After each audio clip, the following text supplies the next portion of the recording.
You know what they say, meat's meat and a man's gotta eat. So welcome back to another video and my review of an 80s horror comedy I've always had a lot of fun with called Motel Hell. Now, I grew up in a household where we watched this a handful of times, always thought it was a good time, really funny, and I also think it's a really good blend of horror and comedy because nowadays it's really hard to find that balance of scares and humor. It's either a complete comedy or it's a horror movie that just feels weird because it has that tonal difference of laughs that don't work. I think this movie is a really old school one that finds a way to get that blend of horror and comedy that makes it feel natural.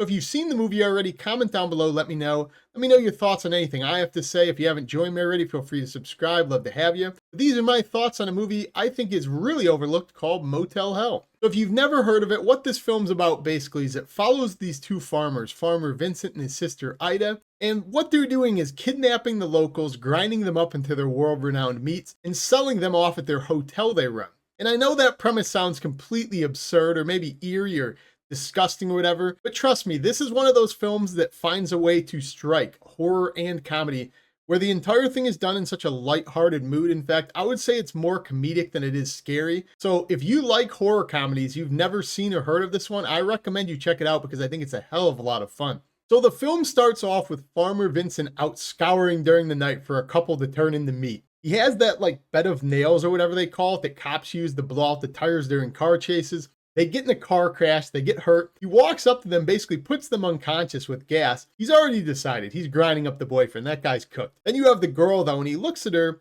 and he kind of wants to save her. He starts gaslighting her. Eventually, she goes on to become infatuated with this guy because she thinks the farmer saved her life, even though this is not how it played out at all. She actually doesn't know she's living with this old guy who's ground up her boyfriend into meat. And the farmer also gets an idea that he wants to marry this girl. He wants to go on to have a life with her. He wants her to run his business, continue the family legacy. He's even willing to go so far as to show her the secret family recipe of how they smoke this meat. And I'm sure describing that in 2024 makes it sound so offensive and so asinine and over the top. That's also probably what makes it so much fun because it came out at a time where humor wasn't afraid to offend. It was over the top and it was asinine. And I think that's missing from humor, especially horror comedies nowadays. Being willing to go the extra mile to say things that are stupid, offensive, and just downright ridiculous. I think this movie is all of the above. By far, the most memorable part of this film is Farmer Vincent. Both the way his character's written and acted, I think he's basically the gold standard for a typecast actor that is just so perfect in the role he's in. He's creepy, he's charming, he's funny, his mannerisms. I think the farmers themselves, Vincent and Ida, are both perfectly cast and carry this film because you're spending so much time with this quirky, weird couple doing these really unethical acts on these strangers, but you're just having a blast watching it because they're having fun doing it. You can tell they're having fun acting out these roles. I think they are both absolutely perfect. In fact, I would say all of the characters are memorable in this. You have Terry, the girl who hits her head and is kind of being gaslit into loving Farmer Vincent.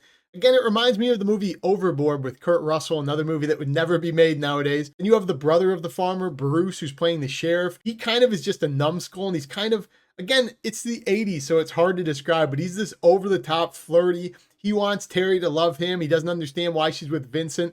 This guy's just the love triangle character of this, who's kind of investigating the farmer, wondering what's going on with his weird occurrences at the farm. The concept for this movie is just utterly ridiculous as well. Not only are they taking strangers and grinding them up into meat, but it's world-renowned meat. This is meat that people travel miles to get. Farmer Vincent's secret recipe, the way they season these people, spice them up, the way they've created this secret recipe that nobody else can perfect. It's just so asinine, you can't help but have fun with it, but also kind of unsettling because at a different time, I'm sure this was probably not too far off from what could have happened, not saying it ever did. I could easily have seen when there was less regulations, the cops weren't as compliant, they didn't know what was going on. I could easily have seen people just being abducted, kidnapped, and ground up. Kind of basically the basis of Texas Chainsaw if there was no comedic element to it. So the premise itself is actually kind of unsettling that you could hit a spike trap, get in an accident, never wake up, poof, you're gone. I just think it is a really good blend. And the way they go about this concept was always highly unsettling to me. They kidnap these people, cut their voice boxes, plant them in the ground, and basically wait for them to be seasoned and spiced and just ripe enough to be used as meat. That is terrifying to me. When I see these people sitting in the ground and sitting there unable to speak because of their voice boxes being gone, I think it is really scary. Conceptually, the movie's just so ridiculous it kind of treads around that by being so lighthearted. But make no mistake, I can see how some people could still be unsettled by this. There's also a handful of lines in this that are just iconically silly, as the one I said in the opening, meat's meat and the man's gotta eat. It takes all kind of critters to make Farmer Vincent's fritters. You know as well as I do. Takes all kinds of critters to make Farmer Vincent fritters. There's so many stupid lines in this. They're having fun with poking the fact that this guy's meat, his secret recipe.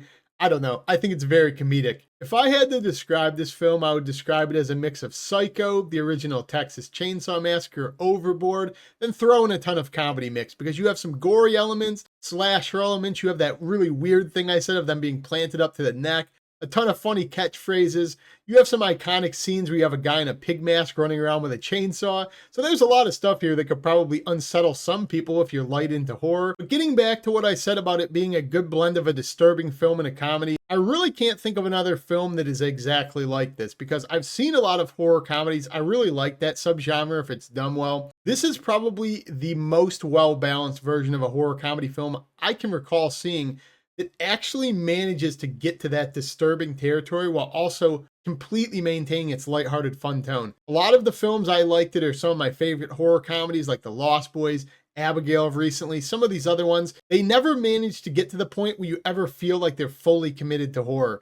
Some of the things that are going on in this film are just so disturbing to watch, but they just don't feel as disturbing as they should, especially when you have stupid one-liners being thrown your way. That's what I think is this movie's strength and its legacy. There really is just not another movie like this when it comes to striking that balance so perfectly. So overall, guys, I just wanted to do a really brief review of Motel Hell, a movie I've always had a lot of fun with. If you've never heard of it, I recommend you check it out. 80s horror comedy, incredibly offensive, incredibly ridiculous, disturbing at points, but it never loses that lighthearted tone. Some memorable characters, very well acted. I don't really think there's another movie like this. I definitely think you could do worse. I think Motel Hell's a ton of fun. So that's my review for Motel Hell, guys. I'm going to put a link to another review up here to another horror comedy you may or may not have seen. I think that one's a ton of fun as well. I recommend you check it out.